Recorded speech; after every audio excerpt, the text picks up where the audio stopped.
শুভ সকাল। আজ 31শে বৈশাখ 1433, ইংরাজির 15ই মে 2026। 1817 15ই মে কলকাতার জোড়াসাঁকো ঠাকুর বাড়িতে জন্মগ্রহণ করেন ব্রাহ্মধর্ম প্রচারক ও দার্শনিক দেবেন্দ্রনাথ ঠাকুর। 1844 সালে তিনি প্রথম ব্রহ্ম উপাসনা পদ্ধতি প্রণয়ন করেন এবং পরের বছর থেকে তা ব্রাহ্ম সমাজে ব্যবহৃত হতে থাকে। তাঁর প্রচেষ্টায় প্রকাশ্য সভায় বেদ পাঠ শুরু হয়। পূজা পার্বণাদি বন্ধ করে তিনি মাঘ উৎসব, নববর্ষ, দীক্ষাদান ইত্যাদি উৎসব প্রবর্তন করেন। খ্রিস্ট ধর্মের প্রভাব থেকে ভারতীয় যুবকদের রক্ষার জন্য 1867 সালে রাধাকান্ত দেব তাঁকে জাতীয় ধর্মের পরীক্ষক ও ব্রাহ্ম সমাজ তাঁকে মহর্ষি উপাধিতে ভূষিত করে।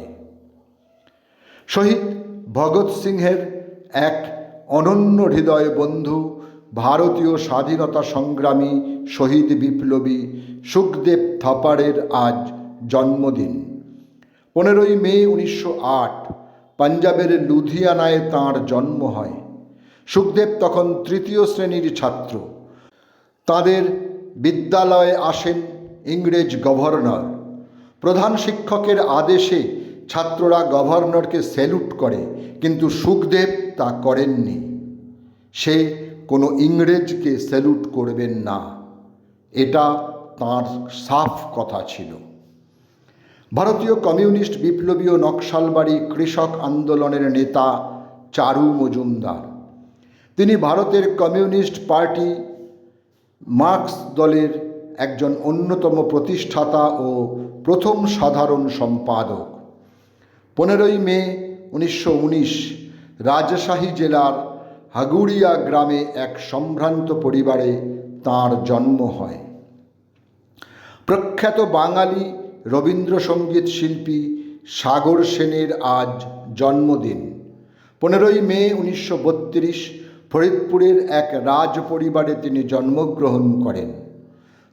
প্রকৃতি দত্ত তাঁর বলিষ্ঠ উদার ভাবময় কণ্ঠে অবিস্মরণীয় রবীন্দ্রসঙ্গীতের কয়েকটি গান হল: কেন আমায় পাগল করে যাস, ওই মালতী লতা দোলে, আমি জেনে শুনে বিষ করেছি পান, তোমরা যে যা বলো ভাই, সখী বহে গেল বেলা ইত্যাদি।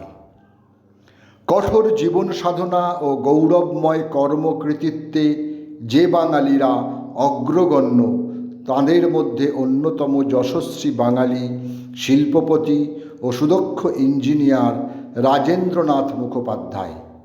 তাঁর দূরদর্শিতার ও কৃতিত্বের পরিচয় পাওয়া যায় কলকাতার সাথে জেলার যোগাযোগের জন্য আমতা, রানাঘাট, কৃষ্ণনগর, বারাসাত, বসিরহাট ইত্যাদির মধ্যে মার্টিন রেলপথ নির্মাণ। হাওড়া ব্রিজ নির্মাণের জন্য তিনি লন্ডন যান এবং এ নির্মাণের জন্য উপযুক্ত পরামর্শ দেন। তাঁর তত্ত্বাবধানেই 1932 খ্রিস্টাব্দে বেলুর মঠ রামকৃষ্ণ মন্দির স্থাপিত হয়। আজ তাঁর মৃত্যুদিন। 1936-এর 15ই মে কলকাতায় তিনি প্রয়াত হন। সকলকেই আমার আনত প্রণাম।